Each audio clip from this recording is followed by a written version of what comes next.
Just what is our trouble? That's what I want to know. Our trouble is Miss Damien. Miss Damien again. She's as pretty as a picture and as stubborn as a mule. But this time, there's a lot more involved than just her opinion.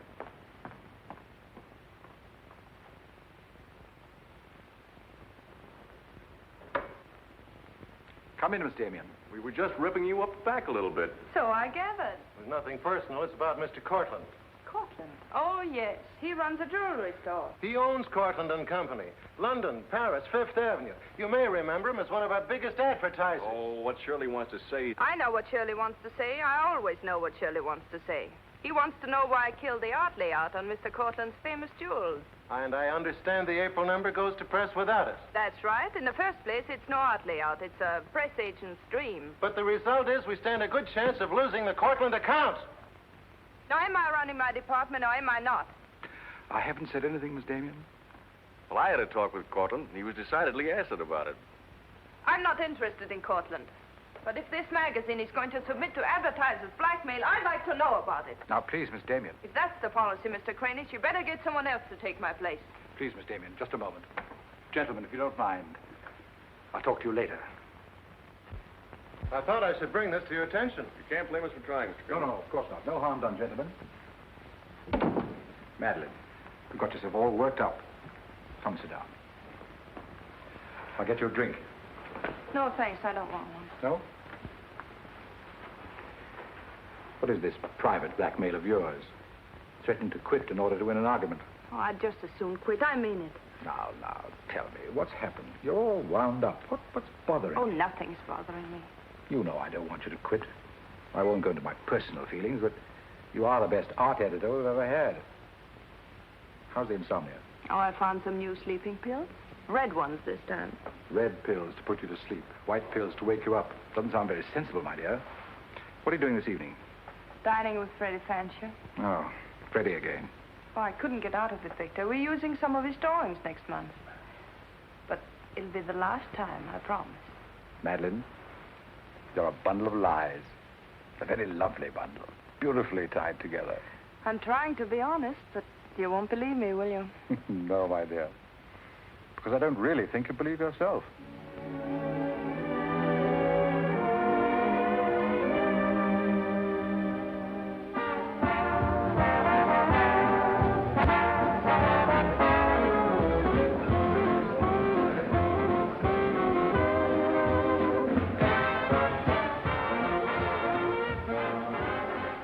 Why do you have to go back to that bore, Freddie Fancher? You haven't even given me a chance to make love to you. You've been doing all right. You know something? It's awfully hard making love to a woman who makes more money than I do. It'd be much easier if you made love to me. Would it? No. You're trying to give me the brush off, are you? Well, finally, we understand each other. Well, there you are, Freddie. There's your girl and no bones broken. I'll see you at the office, Madeline. I'd join you if somebody asked me. Nobody's asking. Fair enough. Why do you have to dance with that pollywog? Look, I've told you not to drink. I always drink, particularly when I'm with you. Oh, am I that hard to take sober? You're a voluptuous pain in the neck. I'm going home. You're not going to walk out on me. Come on, be yourself. I've told you I'm going to leave early. But you can't leave me just sitting here in the snow. I'm mad about you. In my own foul way. Good night, Freddie.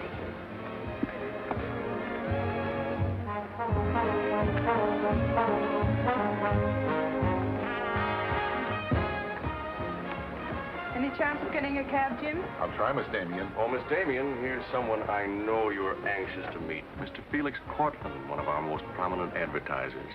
How do you do, Miss Damien? How do you do? Mr. Garrett is the soul of tact, don't you think? He's just been telling me all about you. Oh, I hope he wasn't that blunt. Oh, you needn't worry. I always form my own conclusions. Can I give you a lift anywhere? My car's just outside. No, thank you. They're getting me a cab. Oh, I'm very sorry. I'm sorry, Miss Damien. There isn't a cab around. Oh, how long do you think it'll be? That's hard to say.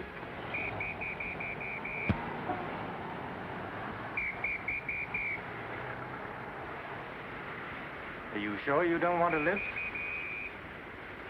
Well, there doesn't seem to be any alternative. Good night, Mr. Garrett. Good night, Mr. Courtland.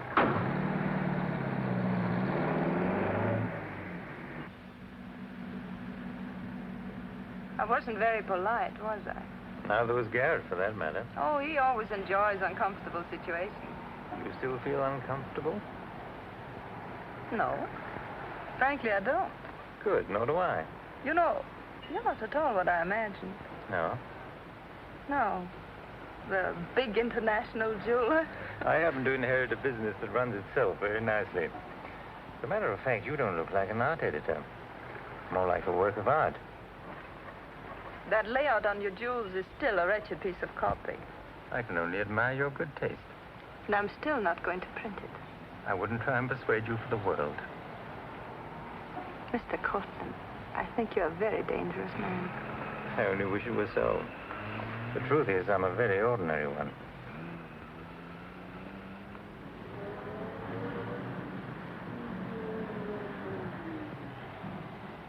Oh, I'm sorry. I forgot to give you my address. It's my fault. I forgot to ask you.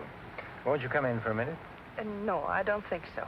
Oh, but you really must see those jewels you've been insulting. They're much handsomer than the photographs. I'll need you in about 15 minutes. But I said I wasn't coming in. Oh, yes, so you did.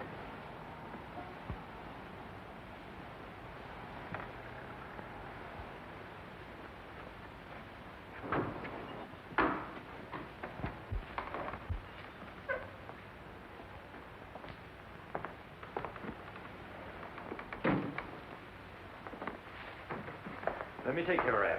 Well, I'm only going to stay a minute, you know. Of course.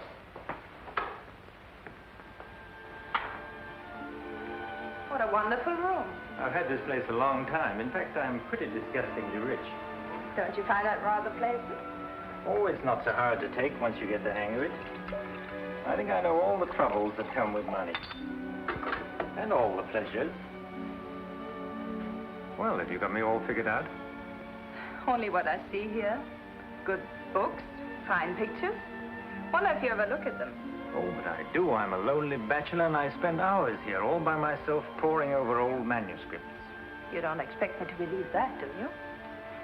Didn't my father paint that? Was Stephen Damien your father? Uh-huh. That's very interesting. Is it? I remember when he came here to paint that picture of my mother. Everybody was fascinated by him, especially Mother. Father ended by chasing him out of the house. I'm afraid that's the way it usually ended. My father was very much in love with life. That's a Hungarian custom, isn't it? Not exclusively Hungarian. Weren't you going to show me your jewels? Oh, yes, of course. I'd quite forgotten. That's the reason we came in here, wasn't it?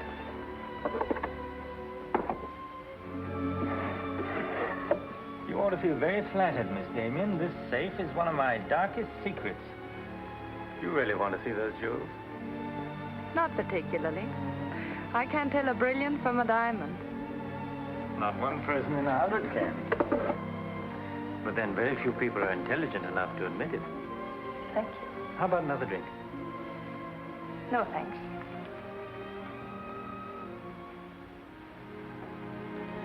You know, you need relaxing. Lots of relaxing. I can hear your nerves snapping like rubber bands. I'm not nervous at all, see? You're a very curious mixture. A highly moral voice. That's not me, that's my mind. A man's mind, I'd say. Why not? I do a man's work. And desperate eyes. Eyes full of shadows. Insomnia does that. Does it?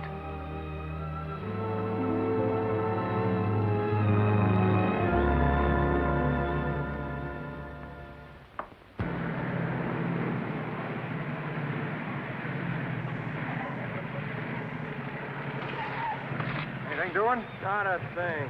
You know, it's getting me down eating in these hamburger joints. One thing you gotta learn, eat where the truck drivers eat. They know the right spot. Say, I saw a funny thing up the road just now. Good-looking dame sitting in a car all alone. Yeah, what was she doing? That's just it. She wasn't doing nothing, just sitting there. I got a rule about women. If they ain't breaking the law, let them alone.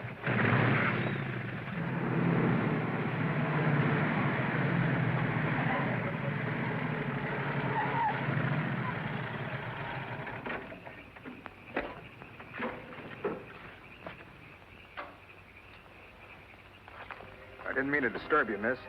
Just wanted to be sure everything was okay. Excuse me, lady, but are you sure you're all right?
How is she?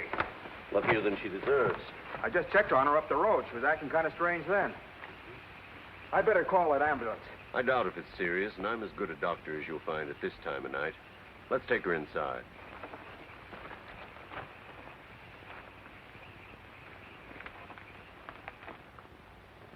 Well, no bones broken. Bruises, that's all. I think you better rest here for the night. I'm a little surprised. You're a beautiful young woman. You've been in an accident. You haven't asked for a mirror. Perhaps that fits with the way you were driving tonight. Perhaps you find the idea of living not very attractive. Is that any of your business, Doctor? As a matter of fact, it is my business. I happen to be a psychiatrist. I don't need a psychiatrist. You won't mind if I disagree with you. Here's a beautiful young woman, apparently well-to-do, apparently in good physical condition, who just doesn't care what happens to her. This is interesting.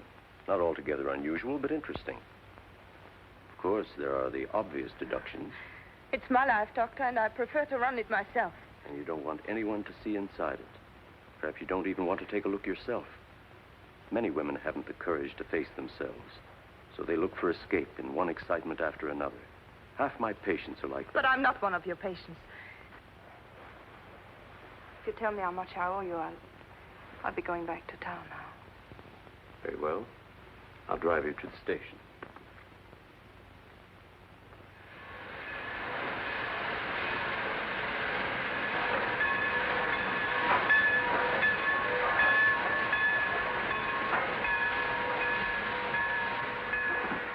Miss Damien, you're an intelligent woman, not an idiot. Will you promise me one thing? When you get ready to throw yourself off Brooklyn Bridge, will you come and see me first?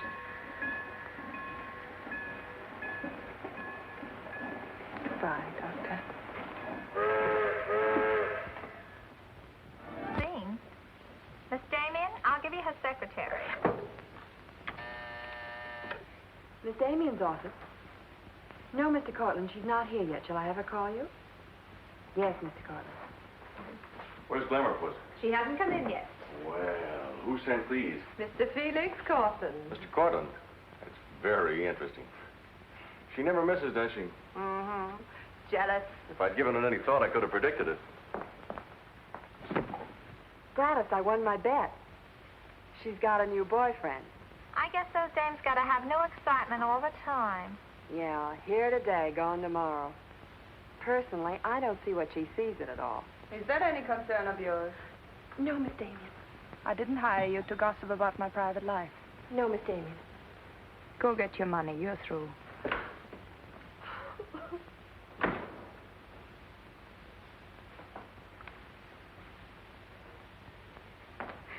Damien, come in yet? What's the matter, sweetheart? Miss Damien fired me. Fired you? What for?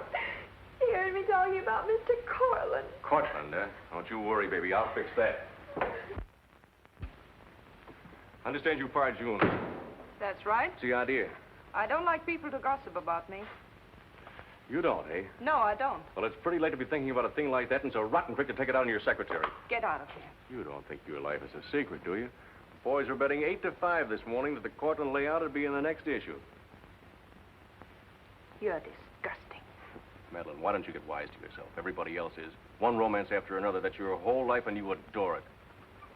Get out. You try to dress it up with pretty words, but you don't fool anybody. They know what you are, and you'll never change. Get out! You don't care because it's too much fun.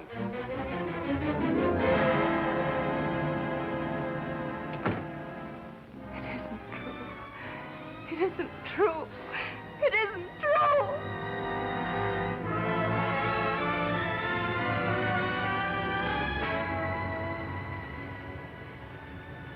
I'm a little surprised. Here's a beautiful woman who just doesn't care what happens to her.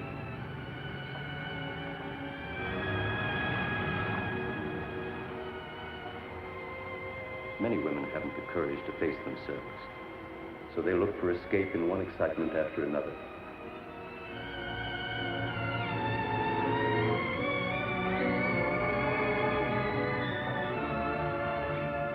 Perhaps you find the idea of living not very attractive. Lady, if you want to kill yourself, why don't you try the fridge?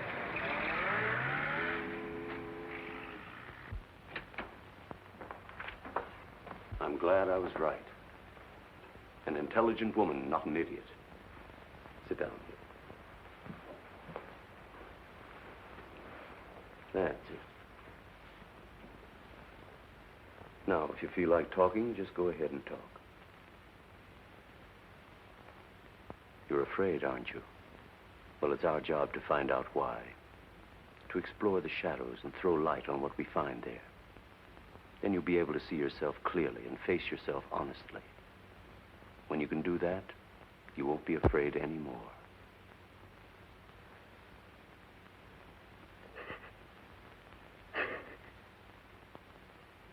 I was living with my father. Mother had left him before we came to America. I was 10. And to me, the way he lived seemed romantic and wonderful. He was a successful painter, and women adored him. He went his own way and did what he pleased. Just as you've been trying to do? I suppose so. But why? Did it make him so very happy? Oh, I was certain he was the happiest man in the world. Until he killed himself. Then you couldn't understand why he did it. You understand now? I think I do. Did you ever do any painting yourself? I used to. Why'd you give it up? Oh, didn't pay enough. And besides, I didn't want to be like my father. I wanted my own life. And have you been living your own life? Of course I have. The kind of life you really want? I don't know. I don't know. Don't you think you've been hiding from yourself? Did you ever try and discover the person you really were, deep down underneath? I never cared to. I'm not so sure I do now. In that case, I'm afraid I can't help you. But of course, that's entirely up to you. Shall we go on then?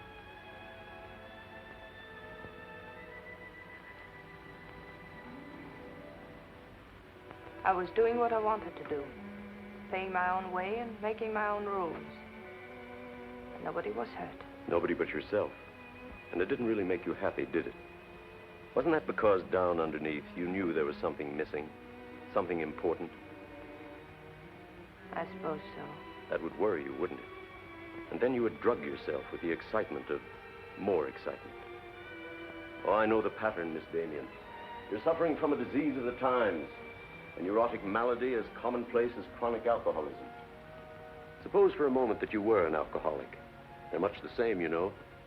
Unsure of themselves underneath and seeking reassurance from new excitement.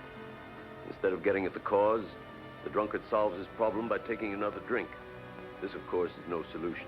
And eventually we find him sprawled hopelessly at a bar, without the strength or even the desire to save himself. I can't go on with this. You're not helping me. You're insulting me. You've been insulting yourself, Miss Damien. Insulting your body and insulting your soul. Your life hasn't been gay and glamorous at all. It's just been muddled and senseless. You know that now. And if you really want to change it, you can start right away. Now it's up to you.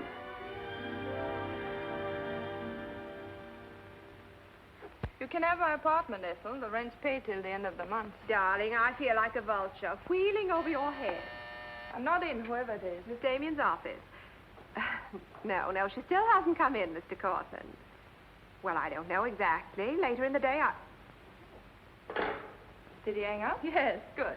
Let me call him back, darling. You may be sorry later. Everything in this file returned without comment. This I would ask to see more of their work, and these you may be able to use. But you haven't given me your new address. I'm not giving it to anyone. Hello, Madeline. Beautiful, would you mind popping out for a minute? That's just 60 seconds. You better talk fast. Madeline, I'm on a jam. I've got to raise some money. I need about $5,000. What do you expect me to do about it? Well, I thought you might talk to Courtland. I'm sure he'd let you have it if you ask him nicely. You're really quite a rat, aren't you? Look, Madeline, I'm in debt up to here. I only make $100 a week, and you know I can't live on that. $5,000 doesn't mean a thing to Courtland. You better get out of here before I lose my temper. You're forcing me to say things that I don't want to say, but if you're going to act cold and virtuous about it, you'll hear them. Suppose I tell Cranish. Tell him what? About Courtland. You know, you've got a very nice job here, but you won't have it very long if I tell Cranish. I don't want to tell him, but... What's so funny? As a blackmailer, you are pitiful. Go on, tell him. Tell him what a rat I am, and you are, and he is. Go on, use my phone if you want, and my desk, and my office. I'm through with all of them.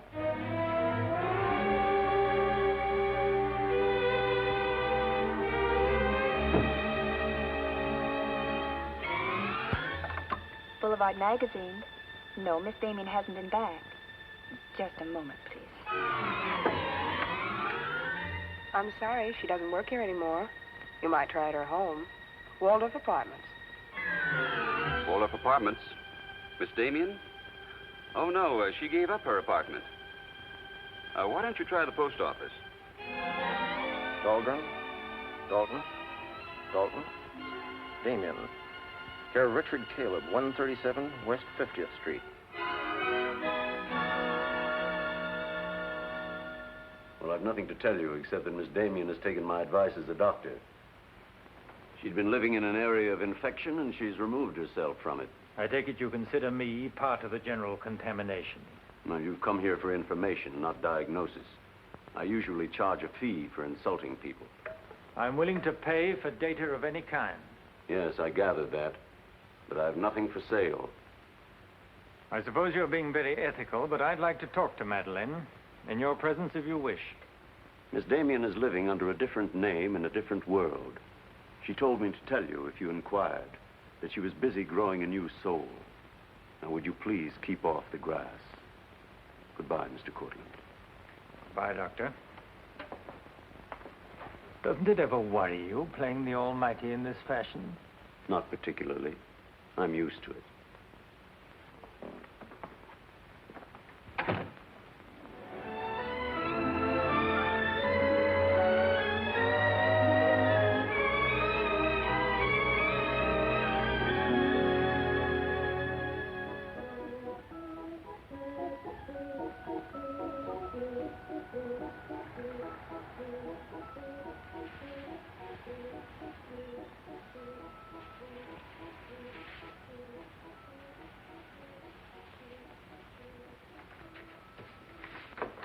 How's it look? It's better than torn wallpaper. So you think I've talent, then? You'll do better after you get the hang of it. I only hope the new tenant will like it. Well, he seems awful particular. He's a floor walker at Macy's. Oh, well, you can always give it back to me. You'll never sell it, you know. Take my advice and try something more cheerful. You know, like flowers and butterflies. I'll do that. Thank you, Mrs. Geiger.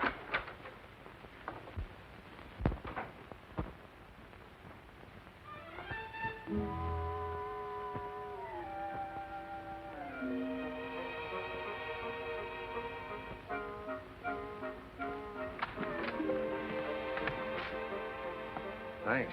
You saved my life. Is this yours? Yes. Mrs. Geiger would scalp me if she knew I kept mice in my room. Well, why do you keep mice in your room? Pathologist, part of my homework. I really shouldn't bring these fellas out of the lab, but, well, I got kind of attached to this one. Oh, thanks again. Hey, women are supposed to scream. Aren't you afraid of mice? Well, no, but next time I'll scream.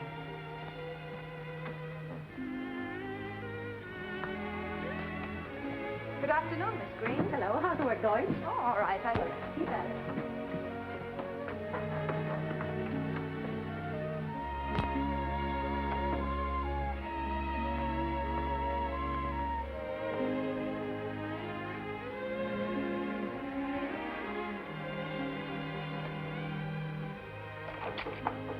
Come in.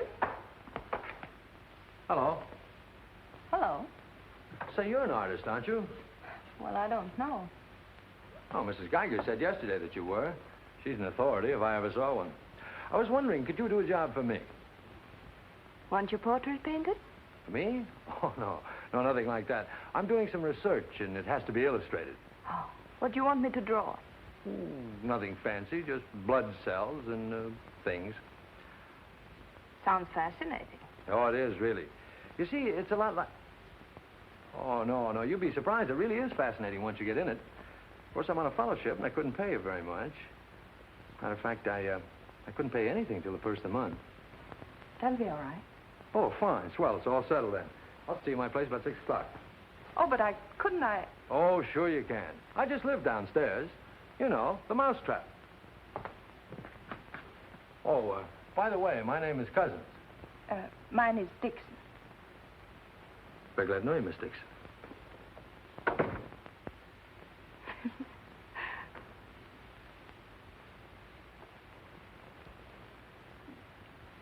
Just what am I drawing? Am I allowed to find out?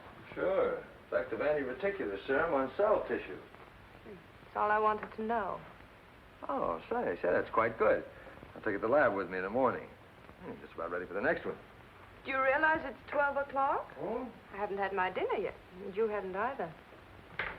Oh, gosh, I'm sorry, but well, I got so wound up on this. So did I, but now I'm hungry. Well, tell you what let's do. We'll go out and eat. That's a brilliant idea. I'll get your coat. Do you do this all the time? Only since I got out of the Army. I was lucky to get this job of research. Now I've got to get it finished. Then what? Oh, then I go back to Oregon and become the usual respectable small-town doctor. No mice? No. No mice. Head colds and belly aches. $5 a visit. Maybe you'll like it. You'll get some rest. Oh, I'll get plenty of rest, all right, but I don't think I'll like it. You folks going out this time of night? That's right. We're meeting a few friends at the Busy Bee cafeteria. We don't want to miss the floor show. We'll have to hurry. See that he eats. He hasn't got any more sense than a goose. I'll feed him with a spoon. Got onto it first up in a little town in Germany while I was still in the Army. I met a couple of Russian medical officers who were working on anti-reticular, and well, they were pretty steamed up about it. Pie, sir? No, thanks. We got together the first night over a bottle of vodka. I remember the town was still burning. Well, maybe it was the vodka, but anyhow, we got to talking about anti-reticular, and, well, I guess I got pretty excited. You mean you speak Russian? Over a bottle of vodka, anybody speaks Russian. Care for some coffee? No, thanks. I've milk. Oh, one, please.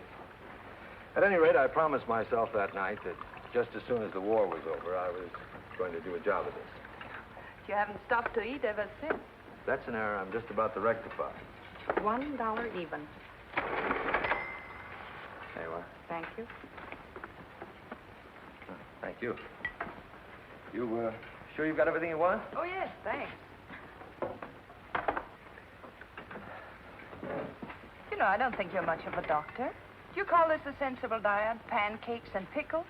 Well, scientifically, there's two kinds of diets. The kind that doctors prescribe and the stuff they eat themselves. Oh, but you're always in such a rush. You can't make scientific discoveries that way. Sure you can. Take Banny. He saw some flies nibbling at a piece of pancreas. Figured out that there must be sugar in it, and 1 minute he had the idea for insulin. You know, you're a very lovely girl. You're not being very scientific, Doctor. Oh, but I am. It's the very heart of science. It's the truth.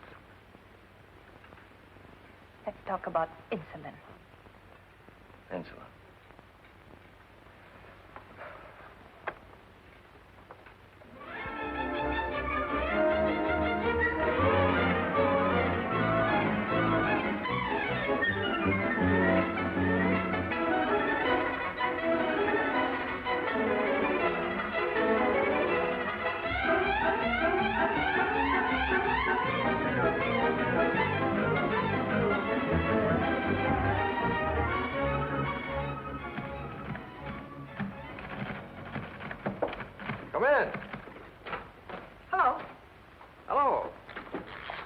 Say, did you buy these new manuscript covers?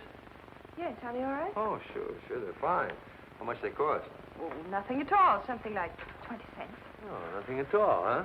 You know you can buy a pair of good mice for 20 cents? David, I have some wonderful news. I just sold a picture.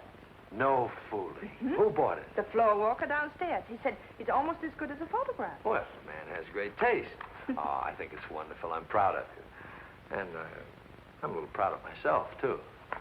David Cousins on anti-reticular. Oh, David, it looks fine. It's important, isn't it? I mean, not just to you, but really important. Well, it won't cure all the ills of man or beast, but... Yes. Yes, I think it may be important. And I also think that I better hand it in before I start changing it again. Like to come along? Oh, could I? Well, sure. Why not? I think you've been drawing blood cells long enough. It's time now for you to meet one of them face to face.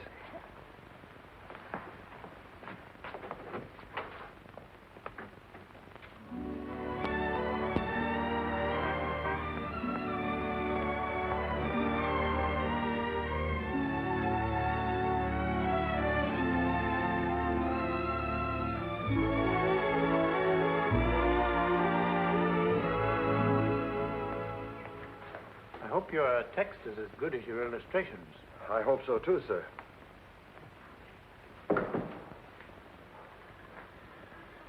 Well, that's that. You didn't tell him they were your drawings, did you? I didn't tell him they weren't. Come on, I'll show you my lab. Coffee. I wouldn't try and drink it if I were you. Assistant pathologist.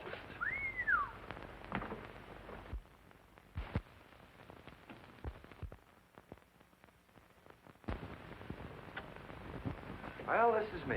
How do you like it? Oh, I think it's wonderful. But how do you find anything in this place? Been here for 6 months and I haven't lost anything yet. Doesn't matter anyway. If the boss okays my research, I'll be out of here in a week. Back to Oregon? Yes, back to Oregon. All that way just to make a living. Is it as bad as all that? Oh, what's the use in kidding, Madeline? I'm so much in love with you, I can't see straight. I haven't done any work in here for days. I just sit around waiting until I can see you. I know. Because that's just what I do. Wait to see you. Darling. Oh, darling, I never felt like this about anyone before. Tell me, when did you first know? Oh, when I first saw you, I think. Yeah, me too. I'll never forget you standing in that hall with a mouse in your hand. Only I didn't know then what was happening. I thought I had the flu. Will you marry me? Oh, David. Well, will you? We don't know each other. I mean, you don't know me. Oh, but I do. Of course I know you. Now, what do you want to know about me?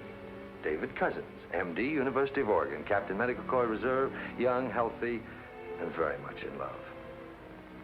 Will you marry me? Oh, please don't ask me now. Well, I've got to ask you now. I want to marry you now. Please give me time, David. I'm all mixed up. I'd like to go home now. All right.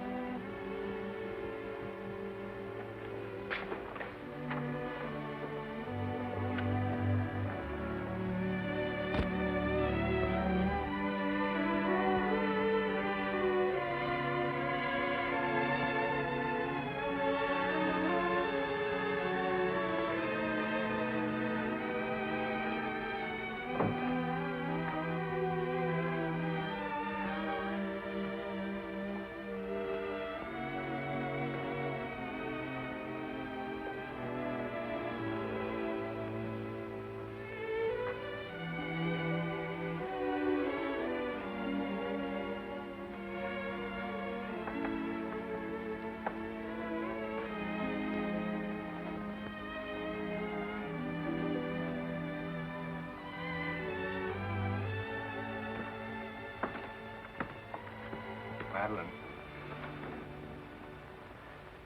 You haven't answered a rather important question I asked you. I can't say no, because I wouldn't mean it. Darling.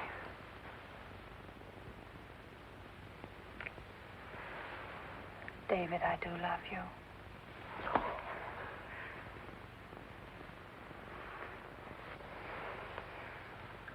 Good night, darling. Good night.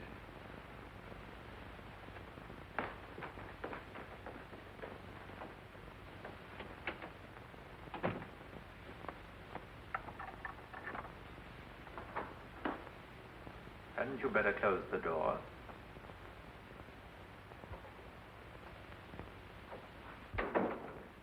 A gentleman I hired provided me with your new address and the proper keys. Suppose someone had seen you. You wouldn't have cared, would you? I didn't think it mattered. You see, I expected to find you wretched and lonely, grappling with your complexes. Rather naive of me. Will you please go? Of course I'll go. But before I do, wouldn't you like to tell me about him? Why? I'm in love. Now, laugh if you want. I don't feel like laughing.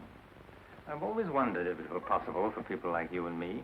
And you think you've really got it? Love eternal, the fireside, the slippers, the whole thing? Yes, the whole thing. I'm very glad for you. And I think I'm a little sad for myself. You haven't told him, have you? Told him what? Well, about me, for instance. Why should I tell him? You're absolutely right. You shouldn't. Men prefer to keep their illusions, don't they? Please go. If you ever need me, you'll let me know, won't you? And don't call the past too many names.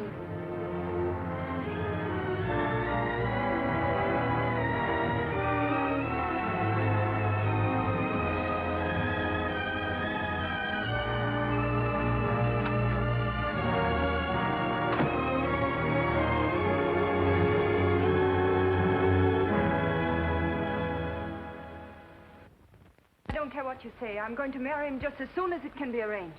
You want to run away from your problem? I'm not running away. You are, you know. You're looking for security from someone else instead of building it within yourself. But I love him. I can't talk to you if you don't believe me. Falling in love doesn't cure everything overnight. What do you mean? Let's be honest.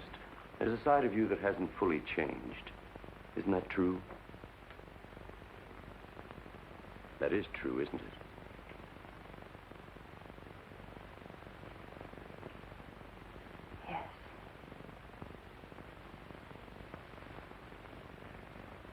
Have you still not told David about yourself? I couldn't tell him. You let him fall in love with an illusion, with someone who doesn't exist. I could never tell him. He might stop loving me. Isn't that a risk you'll have to take? You're being very careless about it. You can't build a lifetime relationship on a lie. If you're really in love, you'll tell him. With the others, it was different. But if you love him... Will you please stop saying if? How many times must I tell you I love him? But real love is a sharing. If you're strong enough to face this yourself, you're strong enough to face it with David. I can't do it. I can't risk the only happiness I've ever had. That's up to you, Miss Damien.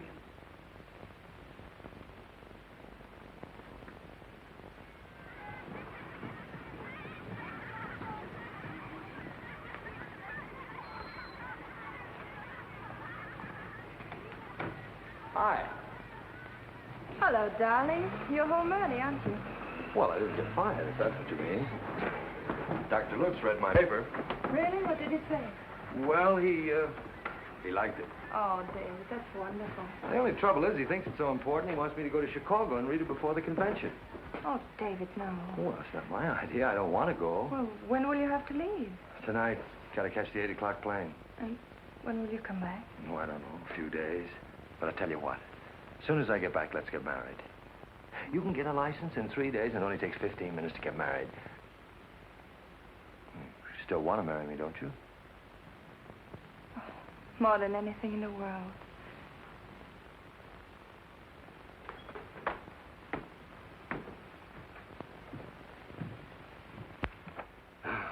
You know, I'm going to feel kind of silly at that convention. Of course, it's a great honor and all that, but you realize that I'll be talking before some of the biggest men in the field?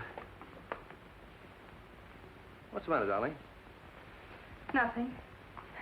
I was just thinking how I'd feel if you didn't love me. Oh, don't be silly. Not a chance. David, could you ever stop loving me? Oh, that's really a gruesome thought. Of course not. Even if there was a reason? The world is bothering you. Nothing. I just wanted to be sure. Sure about what? That you loved me and not an illusion you built up about me. Scientists can't believe in illusions. I believe in you. You're the best thing that's ever happened to me. 4 shirts. I wonder if that'll be enough. Come to think of it, it'll have to be. That's all I've got. Socks? Well, that just about does it. Madeline, was there something special on your mind? Something that you wanted to tell me? Just that I love you, that's all.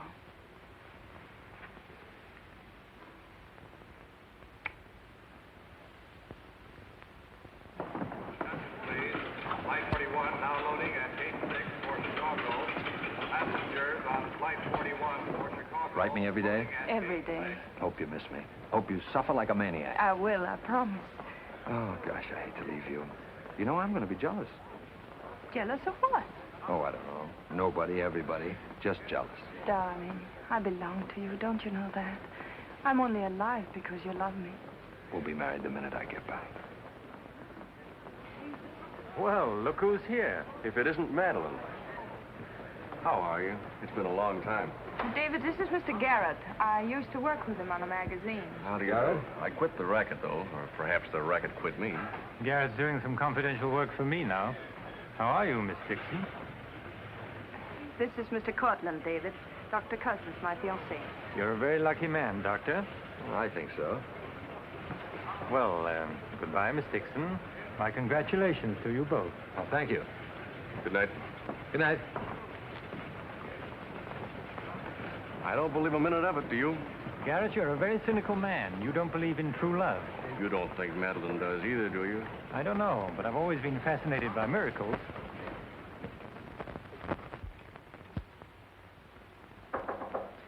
Come in. Telegram for you, Miss Dixon. I thought I'd bring it up myself. I thought it might be important. Bad news? He won't be back till Friday. That's men for you. You never can count on them. Oh, I forgot. A doctor somebody called you, said you were to call Miss Ethel Royce. She's been trying to get in touch with you. Friend of yours? Yes. I suppose you got your own reasons, but you ought to get out and see your friends instead of sitting in this room all day and all night. Thanks, Mrs. Geiger.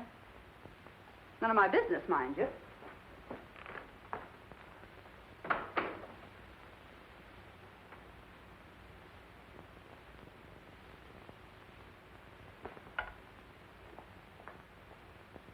Ethel, this is Madeline. Madeline. Darling, but this is really a voice from the dead. I pestered that doctor of yours for hours. I just have to talk to you. Well, what about? Will you remember that art supplement, the one you started? Well, I do need your help, dear. I'm in an awful mess. Sorry, dear. I'll never come into that office again as long as I live. Oh, but I wouldn't ask you to do that. Just meet me somewhere. It'll only take an hour, I promise. Well, if it's just the two of us. All right. I'll be there at 5. Oh, so relieved. We were really desperate. Wonderful. I'm just dying to see you. Bye, dear. She'll do it. Good. Wonderful thing, professional pride. It never dies. How'd you sound? Awful. What do you expect? Too bad. Victor, I don't want you to be there. Wouldn't think of spoiling your reunion, my dear. I don't trust Madeline, doctor or no doctor. Nor you either, my sweet.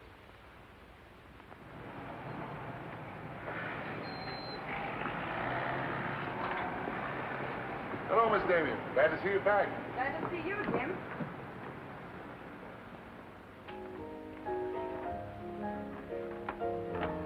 Hello, Luigi. Is Miss Royce here? She just came in, Miss Damien. We missed you, Miss Damien. Have you been away? No, but it's nice to be back just the same. Hello, Ethel. Darling, you look wonderful. A little pale, but so interesting. You know, I can't stay very long. I understand, dear. We'll get right to work. The usual, Miss Damien? Well, I don't know, Carl. You'd better. Wait till you see the mess I'm in with the supplement. All right, Carl. Darling, I'm just dying to hear what you've been up to. You must tell me everything. But there's nothing to tell. Come on, let's go to work.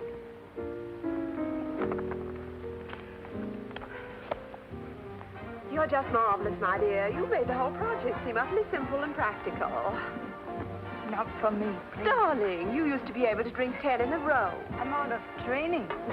No one would know it, my dear. You seem just like the old Madeline again. It's the surroundings. What do you say we have dinner and go to a show? No, really, I've got to stagger home. Madeline, my dear, this is a surprise. Victor, hello. What good fortune running into you like this? Do you mind? Don't let us fool you, Madeline. You heard me making the date with you. It's true, but I'll deny it. Frankly, I wanted to have a look at you. You look very dashing for a hermit. Thank you. We've all missed you desperately, haven't we, Ethel? As though our little hearts would break. What about a drink with your old boss? I Please. had enough. 3 of whatever it is. I've got all the data we need on the supplement. Good. What about the data on Madeline? No data. Now, if you'll excuse me, I You really can't had... go now. Look who you'll run into. He's seen you. Mr. Garrett no longer graces our staff. What happened? He got to be utterly gritty. Say nothing of a slight discrepancy in his accounts.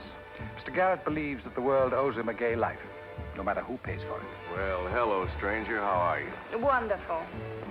Nobody here seems particularly glad to see me. Should we be? Oh, well, it's been nice knowing you. There goes one reason for my ivory tower. One? Darling, I'm constantly running into men who adore you. Slews of them. Hated them all. I know what you're thinking. I had an odd way of expressing my distaste. Not odd, darling. Shall we say just, moody? Well, here's to memory.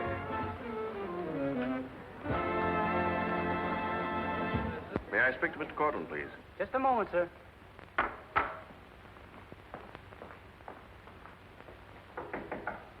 Just a minute.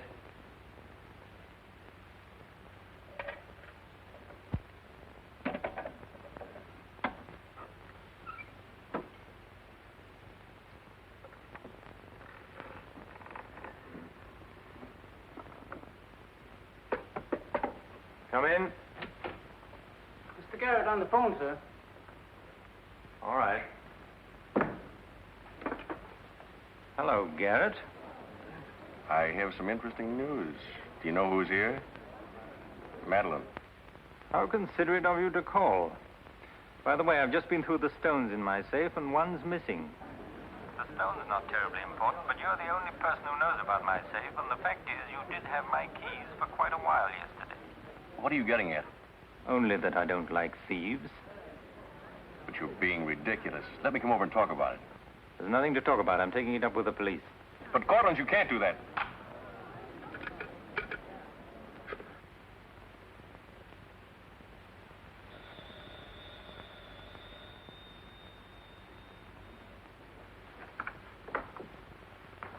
Mr. Garrett again, sir.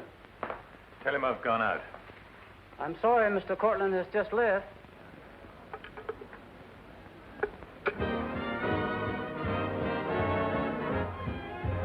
Are you all right, darling? Of course I am. You're not going to disappear again. Oh, yes. Back to my treetop.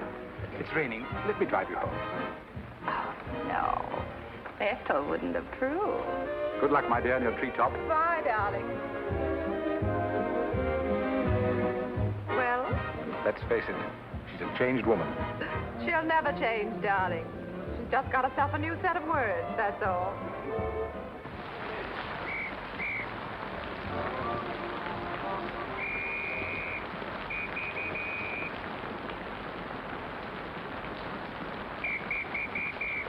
Madeline.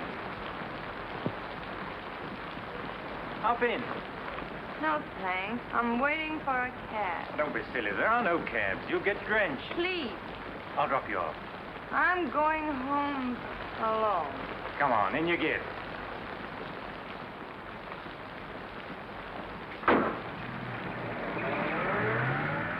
I hope you didn't get too wet.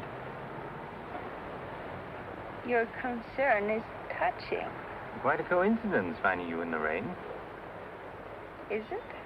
I can't lie to you, especially when there's no point to it. I was informed you were playing hooky. You're detestable. I'm really not detestable at all. I happen to be very fond of beauty, which shouldn't be a crime in your eyes. Please, no debates. I'm a little dizzy. A good dinner will soon take care of that. Why do you always hound me? You know I despise you and everything you stand for. There's always a chance I may be able to improve your opinion and your manners. I'm sleepy. You know you're very lovely. Please don't bother. I'm not listening.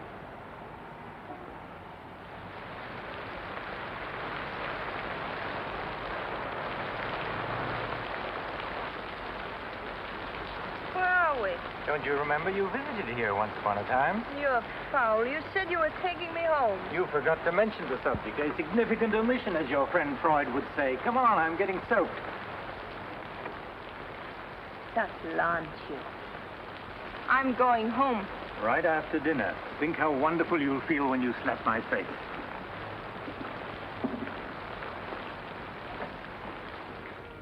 That'll take the chill out of your bones and maybe even your heart. Still cold? Oh, no. It's quite warm in here. Cigarette? Thanks. Very warm. Light? No, I'm not really detestable, am I? No. I am. Why? Because I ought to go home. In this rain? You mustn't even think of it. You see, you are detestable. And you've been very annoying for months. Madeline, we belong together. You know that. No, I don't know Of that. course you do. We feel the same way about life. You're not making sense, Mr. Courtland. Why make sense? Doesn't this make more sense than talking and lying? No sense at all. Then what would you call it, darling? Stupid. Madeline, you're wonderful. Stupid. You're sweeter than Stupid. ever. I'd better see who it is.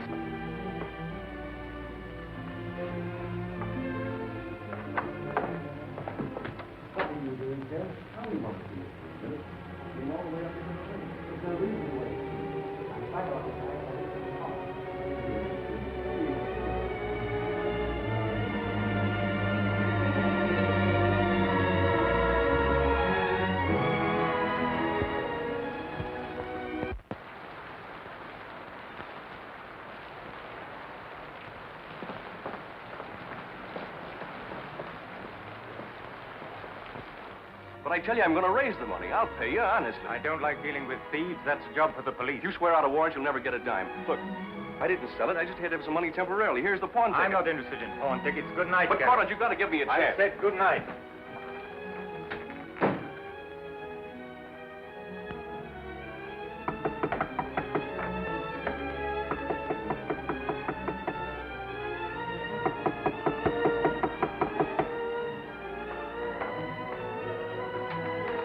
You've got to let me talk to you. Let me explain this. You stupid fool. I'll have the stone back. I'll get it to you. I promise I will. All I need is a little more time, just a couple of weeks. What are you doing? Phoning the police. You can't do that. I'm not going to let you ruin me.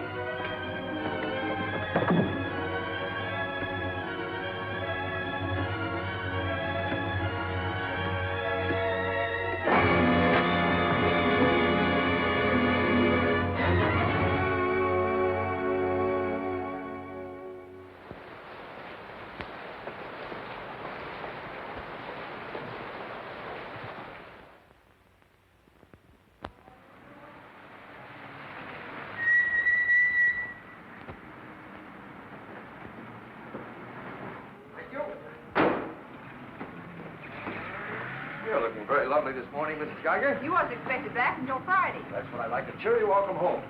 Miss Dixon upstairs? I haven't seen her this morning. Who is it?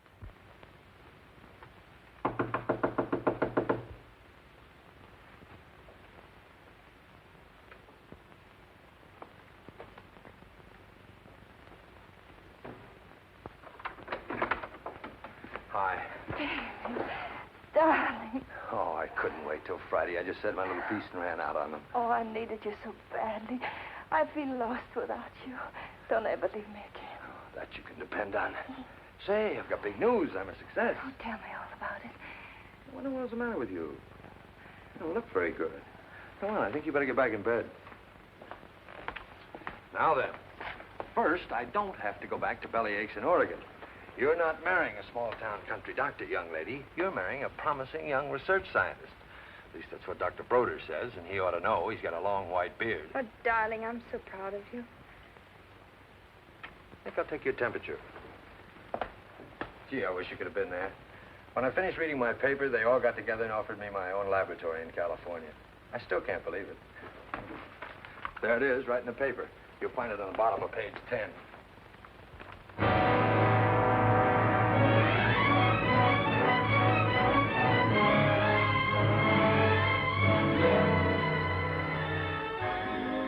He makes you feel that you're really important. You know what he said to... Madeline, what's the matter? Oh, darling, you're cold as ice. You've got a chill. You stay right here. I'll be back in a minute. Oh, don't go. Don't leave me. I'll only be a second. I want to get a hot water bottle and some more blankets.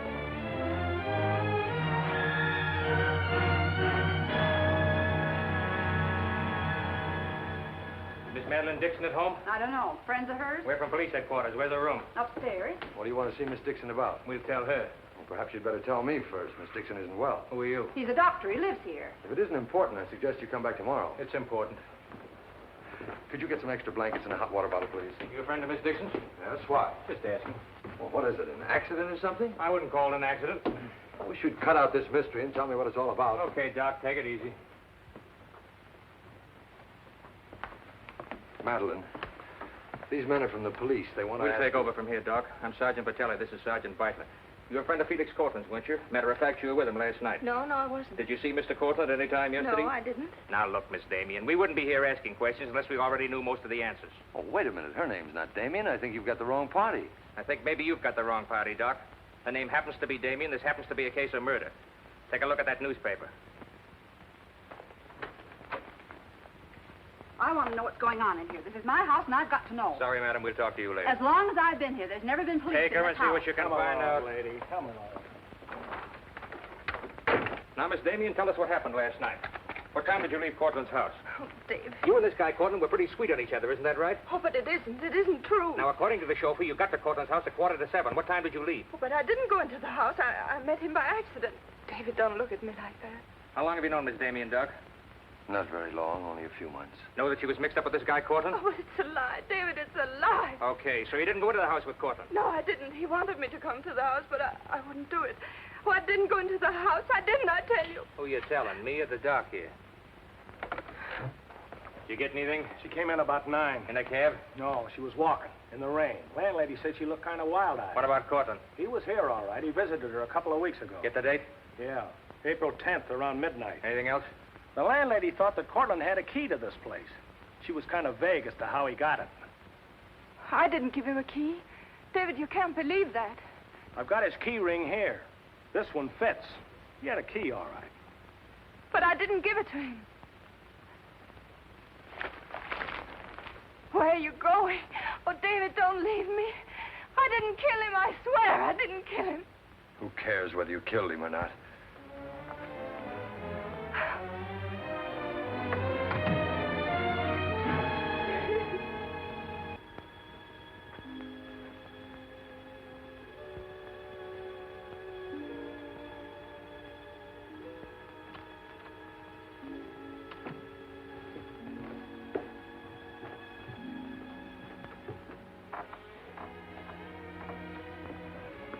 Could I see him for just a minute? Well, it isn't regulations. Okay, 60 seconds. David, please listen to me. You lied to me. You've always lied to me. But I'm not lying now. I didn't want to go with him. He said he'd drive me home. And he made love to you, didn't he? Oh, don't deny it. Of course he made love to you. He had a key to your room. I should have told you many things. I tried to, but I just couldn't. If this thing were so innocent, you would have told me. When I said I was in love with you. When I asked you to marry me. I was afraid, David. I was afraid you wouldn't understand. You bet I wouldn't. Before I met you, I was horrible. But you changed all that. You made me sane and happy. Why keep on lying? You tried that upstairs and it didn't work. Look, I was in love with you. All right, I made a mistake. I thought you were something wonderful and you turned out to be something else. So let's just forget about it. The only thing that you can do for me is let me alone. I love you, David. I'll always love you.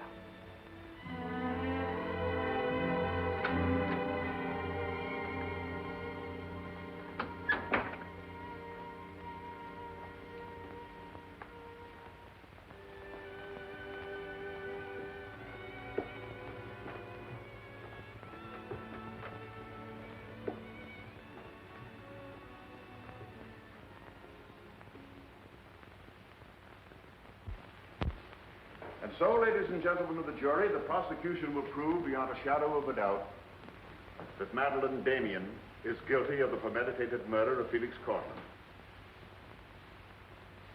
We will prove that she was in his apartment the night he was murdered. We will prove that her fingerprints are on the table lighter with which he was murdered. And we will prove further that she had a motive for the murder. For after all, this is a very simple story. To one man, Dr. Cousins, she was a pure and noble woman. To the other, Felix Courtland, an irresponsible light of love. Too self-indulgent to be faithful to the man she wanted to marry. Too weak and lacking in character to break with Courtland. Her twisted soul was bent on a heartless deceit. To make one man believe what all others knew to be a lie.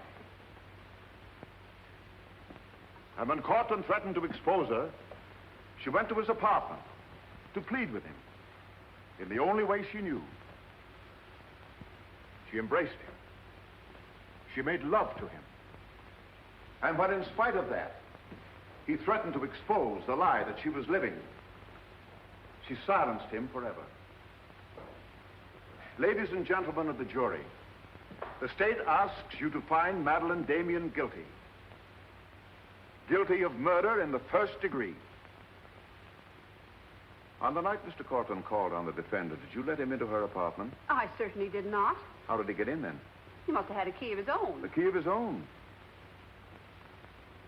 Where was the defendant when he arrived? Out with the doctor, I suppose, pulling the wool over his eyes.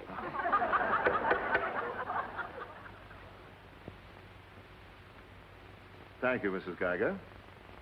Your witness, Mr. Mitchell. You've got to let me cross-examine her. No questions. Miss Damien, I can't defend you properly if you won't let me. We've got to put up a fight. Fight? What for? And now, Mr. Garrett, just what was the nature of the work you did for Mr. Courtland?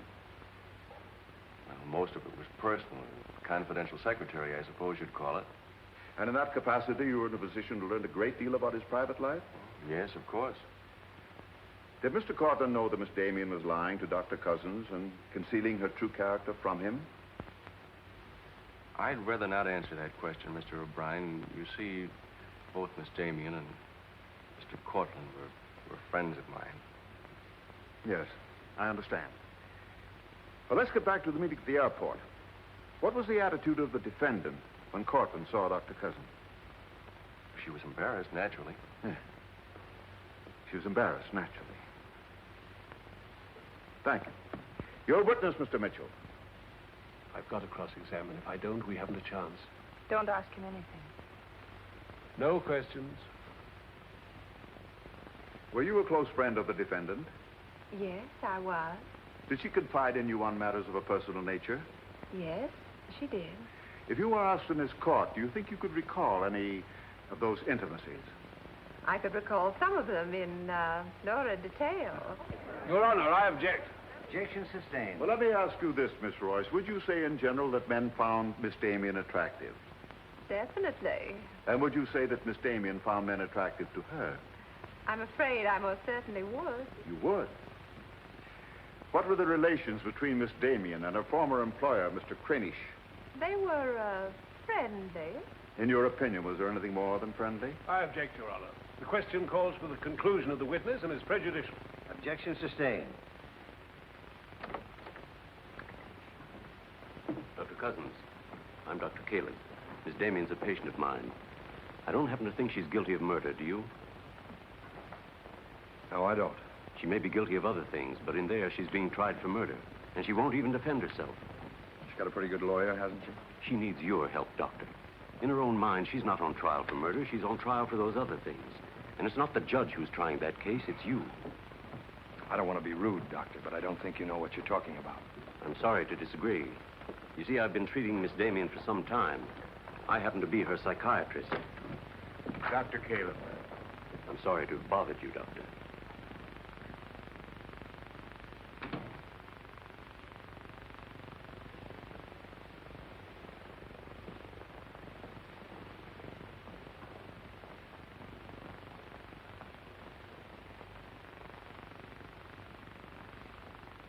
Your name, please? Richard Caleb. You're a psychiatrist? I am. Miss Damien came to you as a patient? Yes? Did she come of her own free will? Yes, of course. Isn't it true, Doctor, that people do not go to psychiatrists unless they consider themselves, well, shall we say, not well balanced? In general, that's correct. As a matter of fact, wasn't Miss Damien on the verge of committing suicide when she made her first visit to you? Your Honor, I object. Well, no matter. We'll prove that by other witnesses. However, is it not true that people who come to you as patients come with problems? Objection. Objection overruled. Well, Doctor? There'd be no point in their coming to me if they didn't have problems. So the defendant came to you with a problem. Do you mind telling us, Doctor, in your opinion, just what was Miss Damien's problem? That is a confidential matter between doctor and patient. I'm afraid I can't discuss it. Well, during the course of your treatment of Miss Damien, did you ever discuss her relationship with Dr. David Cousins? Yes, we did. Well, bearing in mind the fact that she's engaged to be married to Dr. Cousins, do you think she was as frank with him as she should have been? As a matter of fact, I urged her to tell him everything. And did she? Not to my knowledge. Well, why not, Doctor? Why didn't she? I'm afraid you'll have to ask Miss Damien about that. Did you ever meet Dr. Cousins? Yes, just a few minutes ago. Well, I'm sure you found him a reasonable, intelligent young man, and yet the defendant refused to confide in him. Having met Dr. Cousins, I think I can see why Miss Damien hesitated to confide in him. Do you mind telling us why? It's my impression that Dr. Cousins hasn't the capacity, either emotionally or intellectually, to understand a problem like Miss Damien's.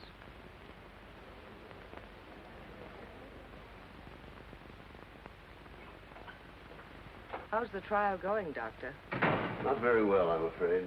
There's a Dr. Cousins in your office. Oh? He said you weren't expecting him. As a matter of fact, I was expecting him. Hello, Doctor. Sit down, relax. Tell me, is this a professional or a social call? Dr. Caleb, you said some pretty rough things about me this afternoon. Yes, I did, didn't I? I think I'm entitled to an explanation. So do I. As a matter of fact, I'm very glad you came over. I wanted to talk to you about Miss Damien. I'm not interested in Miss Damien. I'm glad to see you're still in love with her. And I'm not in love with her. All the better. Then we can approach the subject of Miss Damien as one scientist to another. You see, I'm interested in Miss Damien because she's a patient of mine. I believe I was well on the way to solving her problem. It would be most distressing to me if she were to die now for a crime she didn't commit. It would be as though you had lost one of your white mice, one that you had just inoculated. What's all this got to do with me? Only this, that when you testify tomorrow, you'll be asked to tell the truth, the whole truth. The whole truth about a human soul is a complicated proposition. Now, I'm not going to tell you anything about Miss Damien that you haven't already heard. But isn't it possible that you've picked up a few stray facts and added them up to a conclusion that's entirely wrong?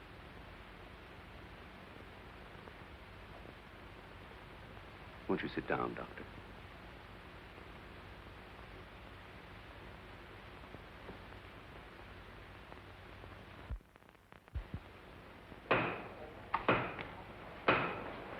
Hear ye, hear ye, hear ye. The court is now in session. Call your next witness, Mr. O'Brien. Dr. Cousins, please. This will be their last witness. You've got to let me put you on the stand. I tell you quite frankly, Miss Damien, if you won't testify, you haven't got a chance. Raise your right hand. You solemnly swear to tell the truth and the whole truth, nothing but the truth, so help you God? I do. Please be seated. Your name, please. David Cousins. Under what name did you know the defendant? Madeline Dixon. Did she ever tell you her true name? No, sir. Did she ever lie to you about her identity? Yes, sir. How long did she continue to lie to you? Till the morning the police came. Did she ever tell you about her relations with Courtland? No, she didn't. You proposed marriage to the defendant, and she accepted you. Yes, sir. And still she didn't tell you about Courtland? No, sir. When did you first know of the true relationship between them? Same morning, the morning the police came. Oh, I see. Then from the moment you met her until the day she was taken into custody, you didn't know the truth about her character. I object, Your Honor. Mr. O'Brien, haven't you covered your point? Well, Your Honor, I'm merely trying to clarify for the jury the true nature of the defendant's motive. Proceed. Back. One more question, Dr. Cousins. If you had known the truth, would it have affected your love for the defendant? Your Honor, I must protest. Let him answer. Objection withdrawn. And now, Dr. Cousins, if you had known the truth, would it have affected your love for the defendant?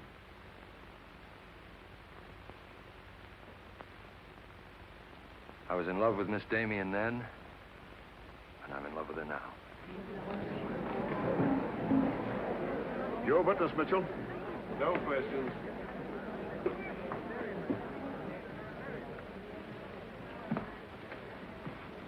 Did you really mean it? Yes, I really meant it. I can't believe it. Now will you let me put you on the stand?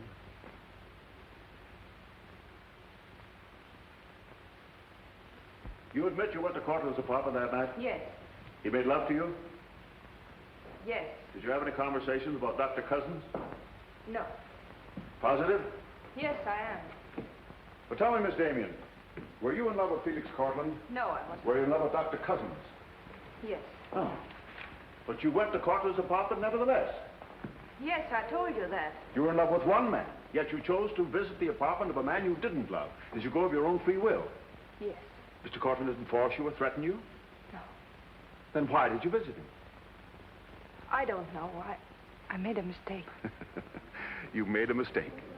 As you've told us on several occasions that you and Mr. Courtland were interrupted by a mysterious intruder. Can you tell this jury anything definite about that person? Anything at all? No, I didn't see him. You didn't see him? I only heard his voice. You seem very certain it was a man. It was a man. What did he say? Well, I don't know. They were talking in the hall. I couldn't tell what they were saying. Yes, you heard a voice. You were willing to swear it was a man, and you couldn't hear what he said. Now, what sort of a person do you think would be calling at that time of night? A bill collector? A man selling magazines? Or perhaps even a burglar? Why not a burglar? Mr. Courtland was a very wealthy man. He must have been a very timid burglar because nothing was stolen. Of course, you realize that Mr. Courtland kept his jewels in a vault at the store? Not all of them. He kept some at home in his safe. Safe? What safe? The one in his living room? You didn't by any chance see that safe, did you, Miss Damien? Yes, I did. The court, please. This is the first we've heard about a safe. I ask for a recess to examine the apartment. Well, Your Honor, we've been all over the apartment. But if there is a safe, and if it has been robbed... Gentlemen, court is adjourned until tomorrow morning. I suggest the district attorney and attorney for the defendant examine the apartment together.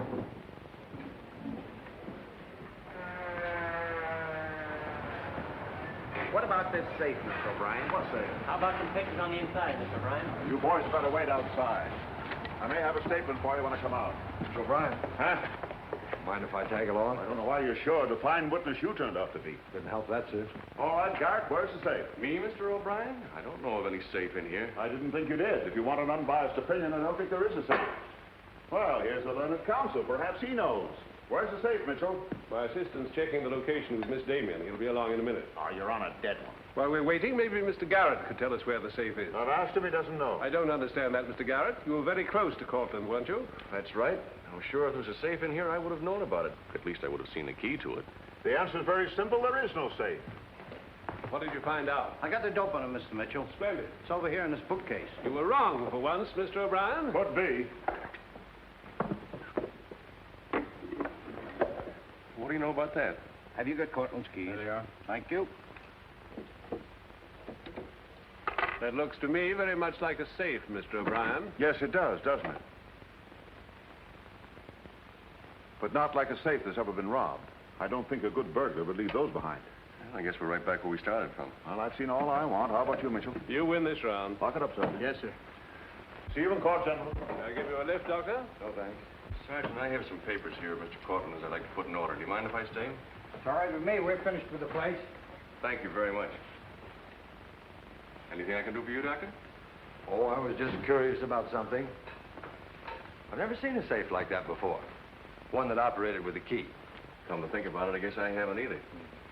Normal assumption about a safe is that the lock works on a combination. Yes, I guess most of them do. I was wondering how you knew that this one worked with a key. You said you'd never seen the key to it. Did I say that? Uh-huh. I guess I must have said something I didn't mean. Oh, I see. There could be another explanation. Really? Yes. That you were lying when you said you'd never seen the safe before. You're not serious, are you, Doc? I'm a scientist, Mr. Garrett. When we get hold of an odd fact, we consider every possible explanation. We make some of our most important discoveries that way. Well, it must be fascinating work. Yes, it is. Suppose I had known about that safe, which I didn't. What would that prove? Frankly, nothing. But it does suggest a theory. You were very close to Courtland. You knew about the safe. Maybe the safe was robbed. Perhaps he found out about it. He was quarreling with a man in the hall the night he was killed. Maybe that man was you. That's a very interesting theory. Yes, isn't it? Well, as I said, I'm a scientist. When we hit on a theory like that, the next thing we do is to test it. That's all I'm doing. I see. Then you won't mind having a little talk with the police? No, why should I? Fingerprints. But then, of course, if you've never seen the safe before, you won't mind them checking it for yours. Oh, certainly not.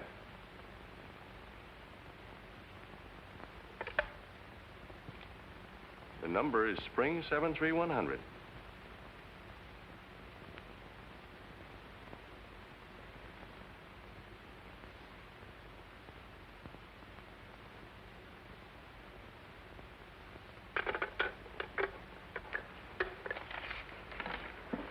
Okay, Doc. No hard feelings. Don't you think this sort of thing is rather out of your line, though? I guess maybe you're right. Bye, Doctor. Goodbye.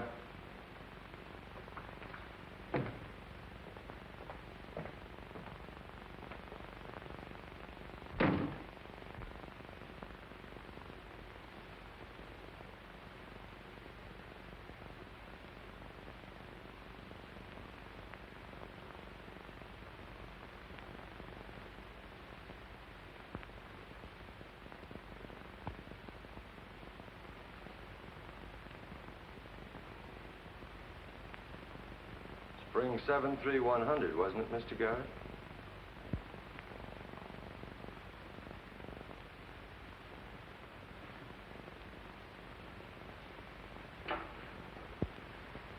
I guess maybe I underestimated you, Doctor.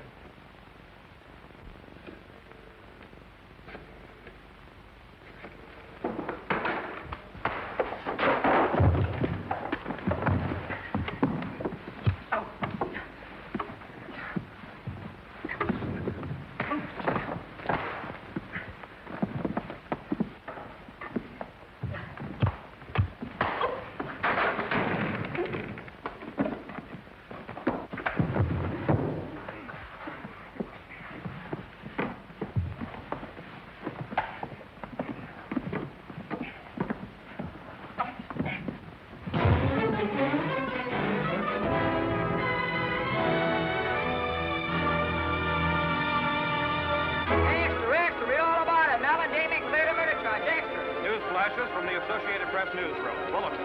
Madeline Damien has been exonerated of the murder of Felix Courtland. The full confession by an ex-employee, Jack Garrett, is in the hands of the district attorney. It was a trial marked by many surprises. Notably, the beautiful defendant's startling disclosure of the jewel vault hidden in the apartment of the late diamond importer. The beautiful Madeline Damien goes free, and Broadway is tipping its hat today to the young doctor who engaged the murderer in a battle royal. Mrs. Geiger, I've been looking for Miss Damien. Have you seen her? She's gone. She asked me to give you this. Gone? Well, where did she go? I couldn't get a word out of her, but I know she left the airport more than an hour ago.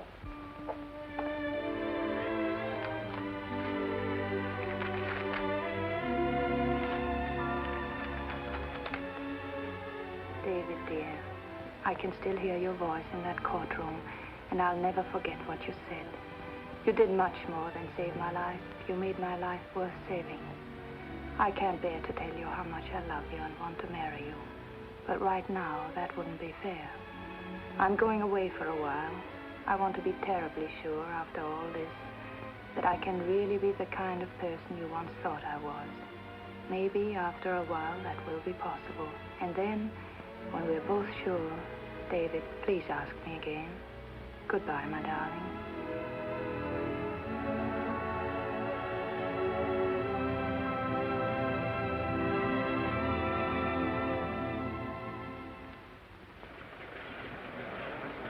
Passengers on Flight 41 boarding at Gate 6. Will you try and see him once in a while? Of course. You see, I want to be sure of myself. I'm sure of you. Are you really? After what you've been through, I'm very sure. Goodbye. I still think you're making a mistake.